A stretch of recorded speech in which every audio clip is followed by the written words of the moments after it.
It was a bright afternoon in Miami. Tourists filled the streets, taking pictures, shopping, and laughing. The air smelled of salt and sunshine.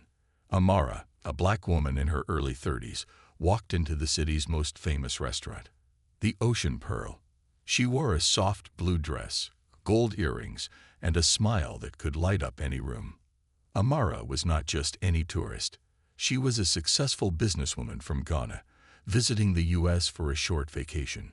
She loved trying new restaurants and meeting new people. But today was going to be different. As Amara stepped into the Ocean Pearl, the restaurant went quiet for a second. Not because of who she was, but because of who was watching her. Behind the front desk stood a waitress named Lindsay. A white woman in her 40s, Lindsay had worked at the restaurant for years. She smiled at some guests. But when she saw Amara, her smile faded. Amara walked up to the front, still smiling. "Hi," she said kindly. "Table for one, please." Lindsay looked her up and down.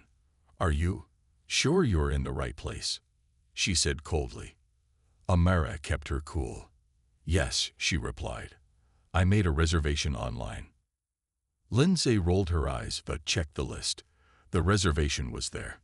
Still, she hesitated before saying, "Follow me." She led Amara through the restaurant slowly, passing by many empty tables near the windows. Instead, Lindsay placed her at a corner table near the kitchen door.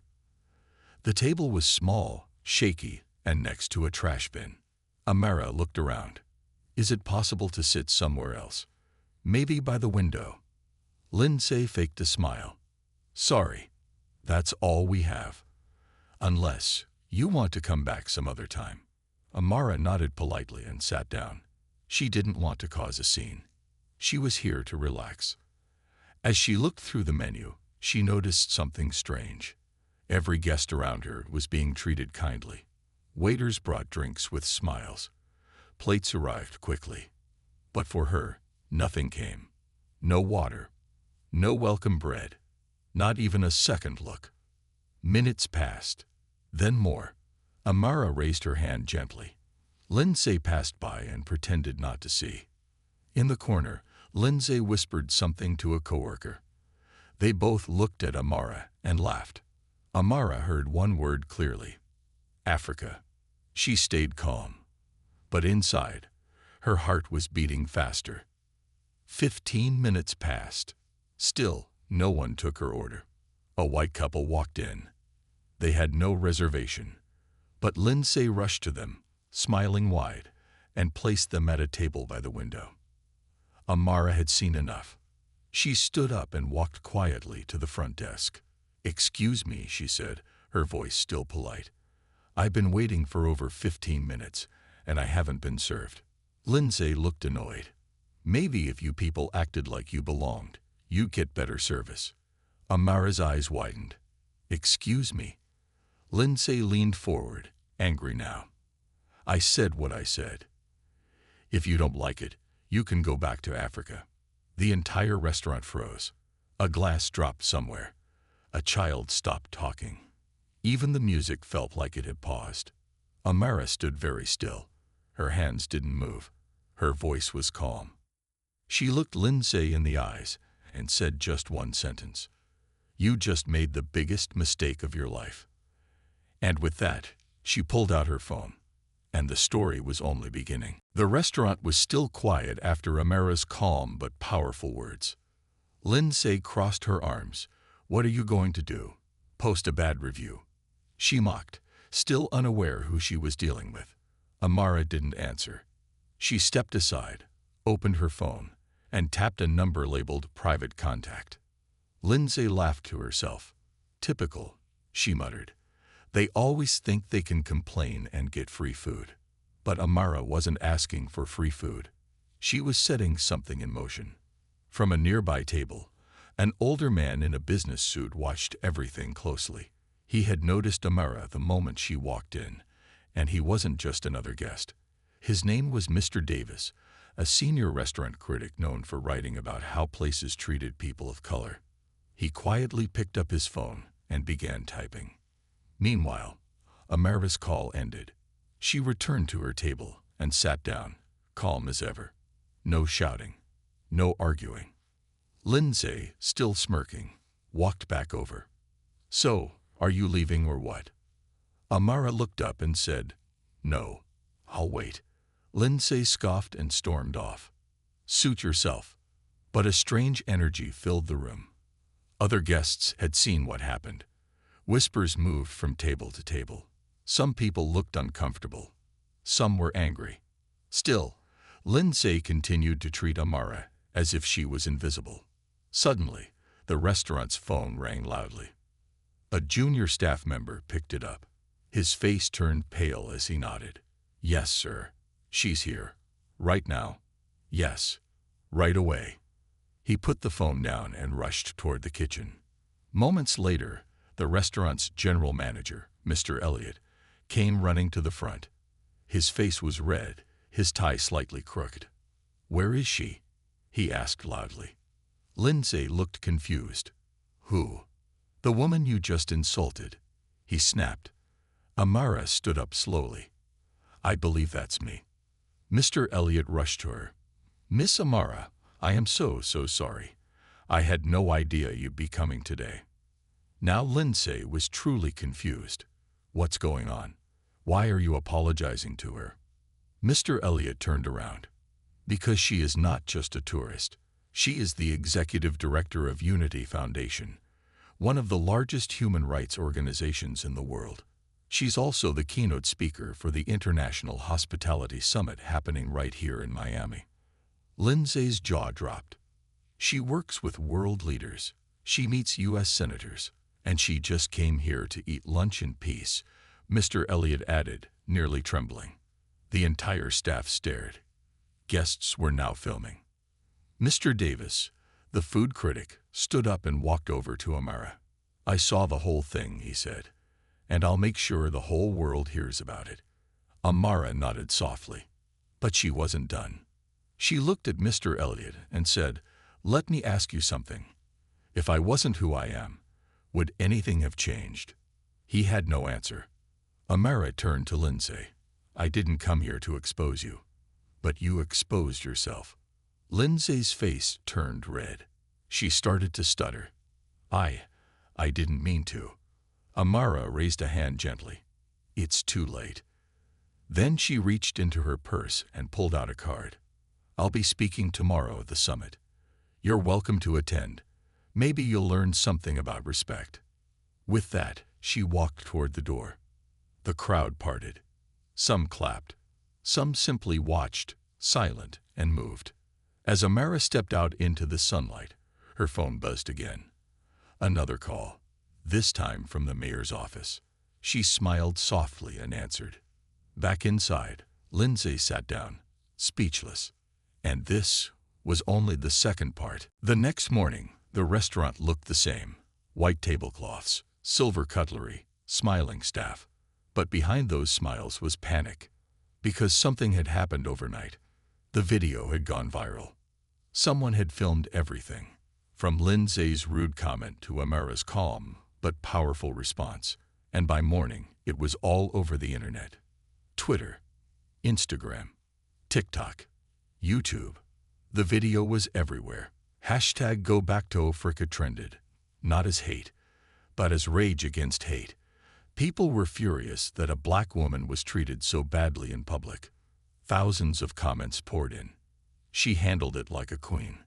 I hope that Waitress gets fired. Who treats someone like that in 2025?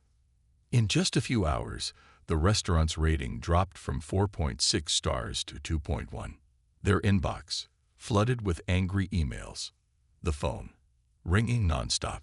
Reporters, camped outside the building. Inside, the staff huddled in the break room.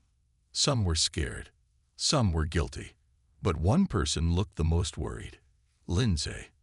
Her eyes were glued to her phone, shaking as she read comment after comment about herself. She should never work in hospitality again. Her face is on every news channel. Imagine being this hateful and this loud. She slammed her phone down. This is ridiculous. It's just a misunderstanding. But no one agreed with her anymore. Even her friends at work had pulled away. They didn't want to be associated with her. They had seen the video too. They saw how she spoke, how she sneered, how she told a guest to go back to Africa. It wasn't a misunderstanding. It was a mirror, and now the world had seen her reflection. Meanwhile, Amara was in her hotel suite, sipping tea, watching the news quietly. A news anchor on the screen spoke. And this woman, Amara King, is not just a tourist. She's an international human rights speaker, a leader, and a voice for equality. And her silence in that moment spoke louder than 1,000 angry words. Her phone buzzed again. Another interview request. Another article written about her grace and power. But Amara didn't smile. She didn't feel proud. She felt sad. Sad that even after all the years, all the progress, a black woman still had to defend her right to exist, just to eat lunch in peace. She picked up her pen and began writing her keynote speech for the next day's hospitality summit. Her first line: "Respect shouldn't depend on a title. It should be our starting point." Back at the restaurant, Mr. Elliott, the manager, gathered the staff. His voice was firm. "We failed. Every one of us who saw what happened and did nothing. We failed." He looked directly at Lindsay. "You especially." Lindsay opened her mouth to speak, but no words came out. He continued, "Effective immediately. You're suspended. HR will speak to you this afternoon." Lindsay's face turned pale. "Suspended." Mr. Elliott nodded. "We don't tolerate hate here. Not anymore." And with that, he walked away. The staff were silent. Outside, reporters asked every guest who entered, "What do you think of the viral video? Are you surprised? Should the waitress be fired?" No one had answers, but everyone had thoughts. And Amara's quiet strength had started something much bigger than just one video. It had started a conversation, one the world couldn't ignore anymore. It was the next day.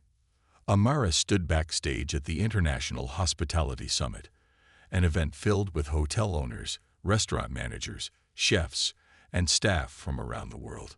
Everyone knew her name now, but not because of her titles, not because of her fame, because of what she stood for. The video of the restaurant incident had reached over 10 million views in just 2 days. People from every continent were talking about it. Amara took a deep breath. The curtains parted. The crowd clapped. Some people stood. Others wiped tears. But Amara didn't smile. Not yet. She walked to the microphone and looked out at the crowd. Then she said, "2 days ago, I walked into a restaurant as a woman and walked out as a statement." The room went silent. "I didn't wear a crown. I didn't wave a flag. I was just a customer, a human being. But what I received was not service. It was shame." Eyes widened. Phones began recording. Even reporters held their breath.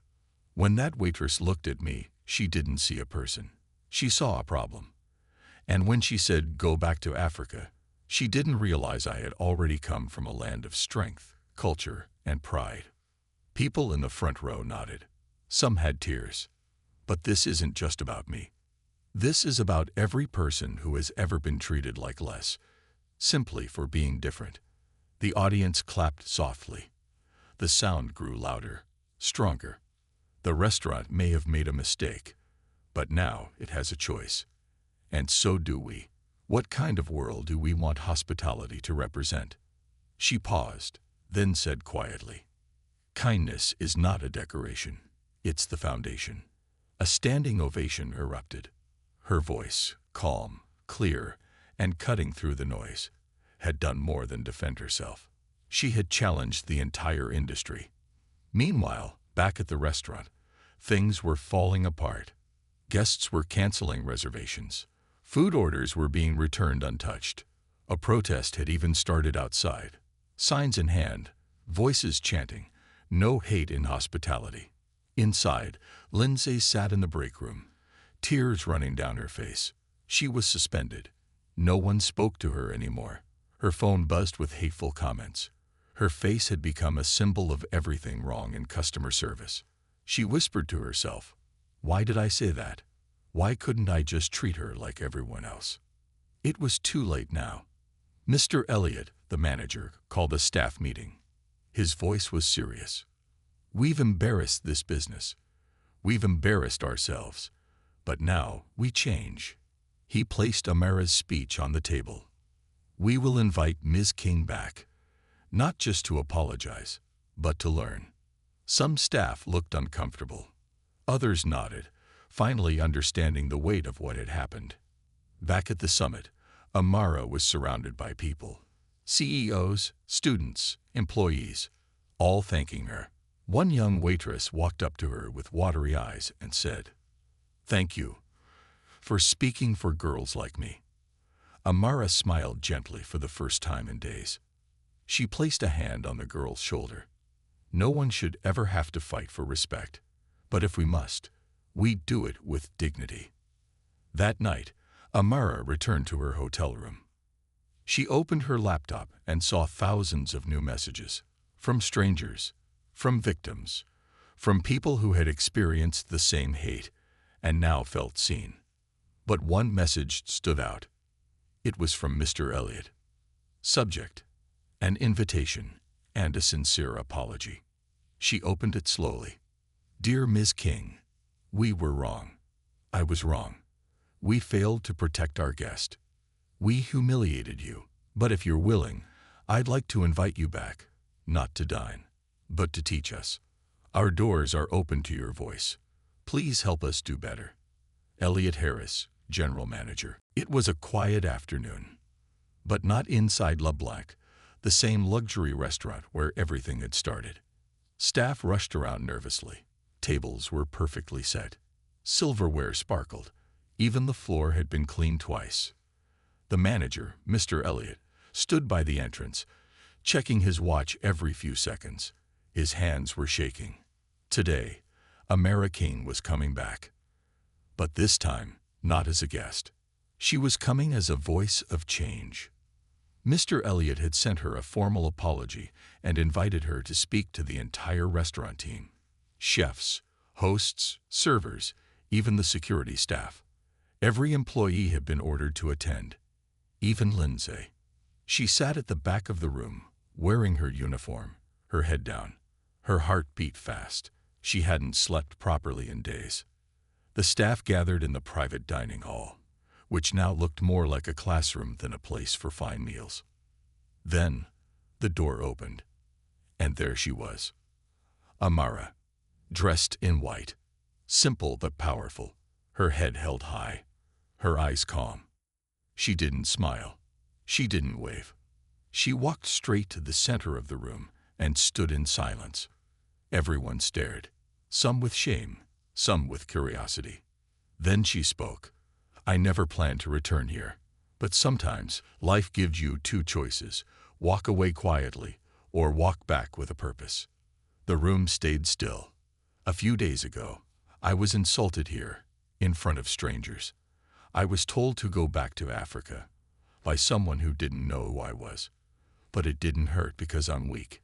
It hurt because I expected better." People shifted in their seats. Lindsay looked like she wanted to disappear. But this is not a story of revenge. This is a moment of education, of reflection. Amara looked around the room, slowly, making eye contact. "Do you treat every guest the same, or only the ones who look like you, dress like you, speak like you?" No one answered. Hospitality is not just a job. It's a mirror of who we are. And last week, that mirror was broken. Mr. Elliot nodded quietly, his face red. Amara continued, "But mirrors can be repaired, and so can people." A few staff members began to nod, slowly. "I'm not here to punish. I'm here to push you forward. Because change doesn't start with policy. It starts with people." She then turned slightly and looked directly at Lindsay. Lindsay froze. Amara's voice softened but stayed strong. "You hurt me, deeply. But I'm not here to destroy your life. I'm here to ask, do you want to be better?" Lindsay's lips trembled. Her eyes filled with tears. "Yes," she whispered. "I was wrong. I'm sorry. I was scared of someone different from me. And I hate that part of myself." Amara walked closer. "Then change it. Not for me. For yourself. For every guest that comes after me." Lindsay stood up and said in front of everyone, "I'm sorry, Miss King. I have no excuse, but I will spend every day earning back respect. Not just yours, but from every person I serve." Silence. Then, slowly, a few people clapped. Then more, until the entire staff was standing and applauding. Not just for Lindsay, but for truth, for accountability, for Amara. Mr. Elliott stepped forward, holding a framed certificate. "Ms. King, we'd like to present you with a lifetime invitation to LeBlanc, not as a guest, but as an honorary consultant. We want you to help us train every new employee. Your story is now part of this restaurant." Amara accepted the frame but shook her head gently. "No, not my story. Our story." She looked around one last time. The walls were the same. The furniture too. But something was different now. The people. She walked toward the door, and just before leaving, she turned back and said, "Respect is free to give, but priceless to receive. Never forget that." Then she walked out, and for the first time since she arrived, everyone watched her go with admiration. The next morning, the restaurant wasn't the only place talking about Amara King. The video had gone viral. A guest had secretly recorded everything. The slap, the insult, Amara's calm response, her powerful return, and Lindsay's apology. It was everywhere now. Headlines flooded social media. Black woman silenced a restaurant with her grace. Waitress tells tourist go back to Africa, regrets it instantly. Powerful response to racism leaves internet speechless. Millions of people watched the video within hours. Some cried. Some apologized. Many shared their own stories. Meanwhile, Amara sat quietly at her hotel window, sipping tea. She wasn't smiling. She wasn't celebrating. She was thinking. She never wanted fame. She never expected this. She only wanted one thing: respect. Her phone buzzed nonstop. Calls from TV stations, podcasts, schools, even government organizations. They all wanted one thing: to hear her voice. But Amara stayed silent for a moment, until one message changed everything. It was from a young black girl named Keisha, just 14 years old. Her message said, "I saw your video. I'm the only black girl in my school. Every day they laugh at my hair and my skin. But today I walked into school with my head high. Because of you. Thank you for not fighting with anger. Thank you for showing me I can be strong without shouting." Amara's eyes filled with tears. That message meant more than any news article. She finally smiled. Back at LeBlanc, things had changed too. The restaurant had a new motto printed on every menu. Kindness is always on the table. And now, every new staff member went through a full-day training session on diversity, respect, and inclusion. Guess who created it? Amara King. She didn't take a paycheck. She did it from the heart. And Lindsay. She didn't quit. She stayed.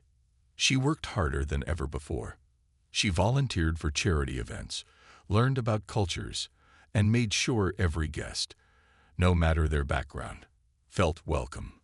One day, she walked up to a little black girl in the restaurant and said with a big smile, "You look like a princess." And this time, she meant it. But the ripple didn't stop there. Other restaurants started asking for Amara's training guide. Then hotels. Then airlines.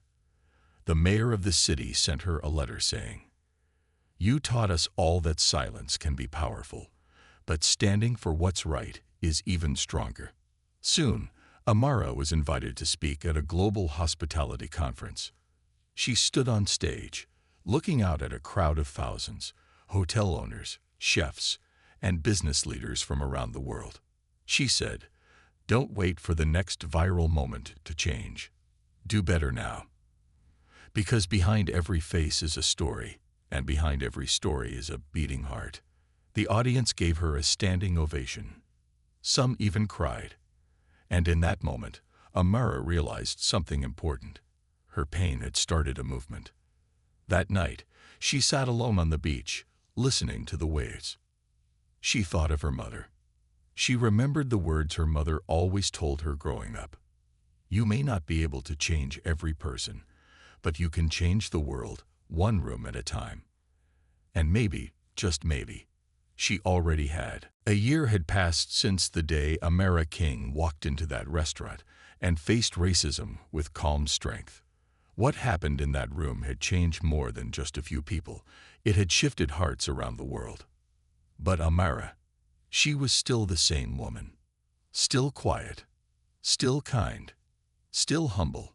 But now, her name stood for something bigger. News channels still called. Talk shows still begged her to appear. But Amara chose something different.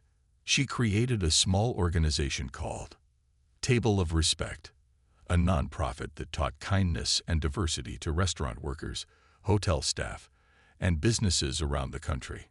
Her goal wasn't fame. Her goal was simple. No one should ever feel less than human when they walk into a room. At the restaurant, Le Blanc, things had changed forever.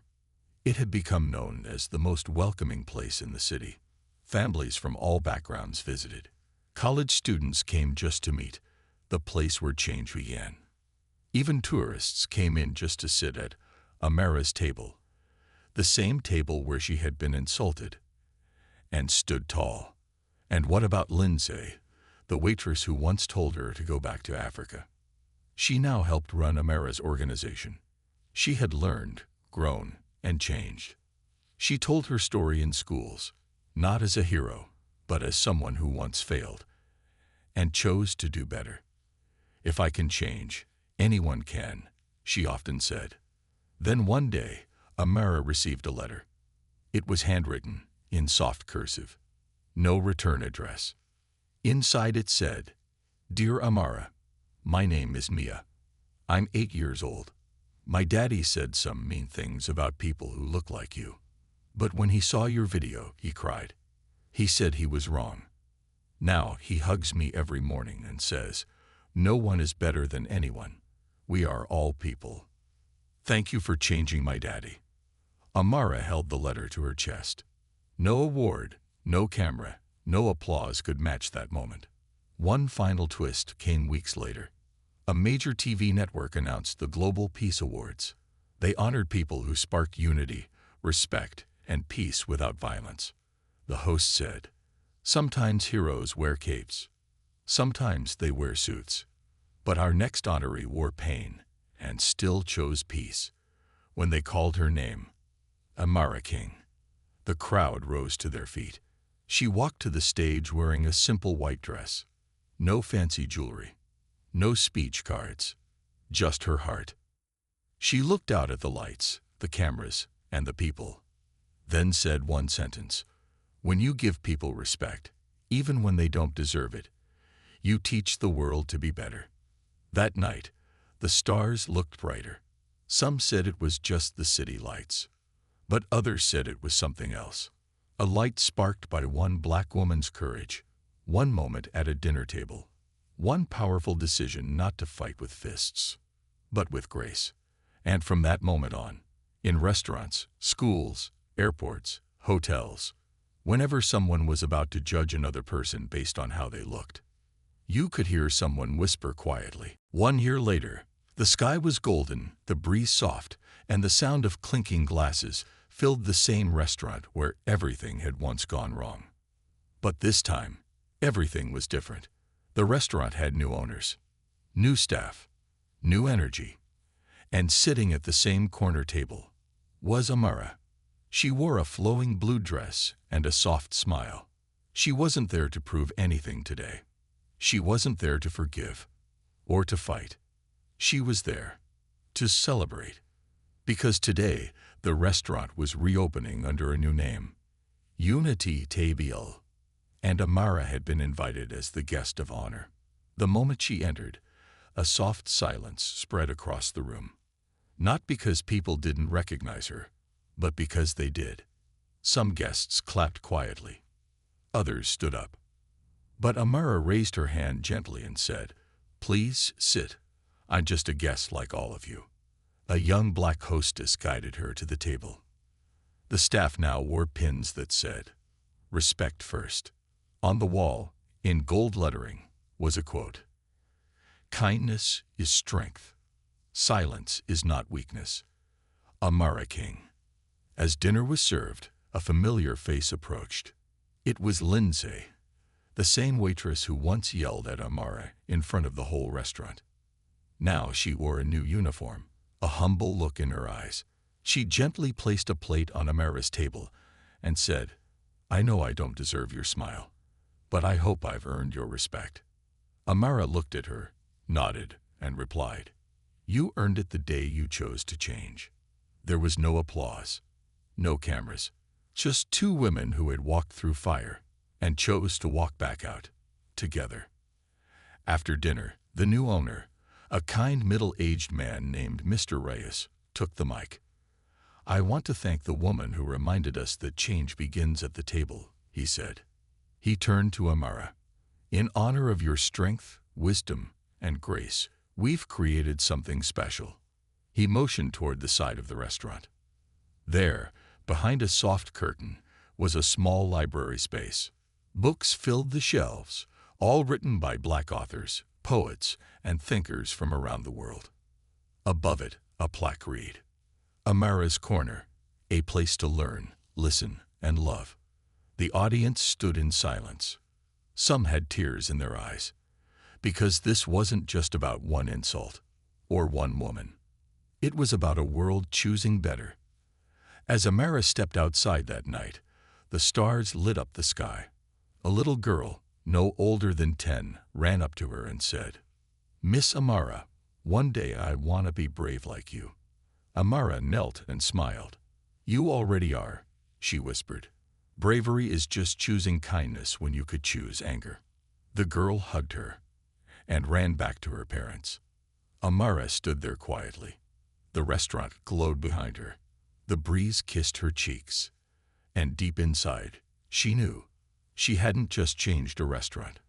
She'd helped change the world.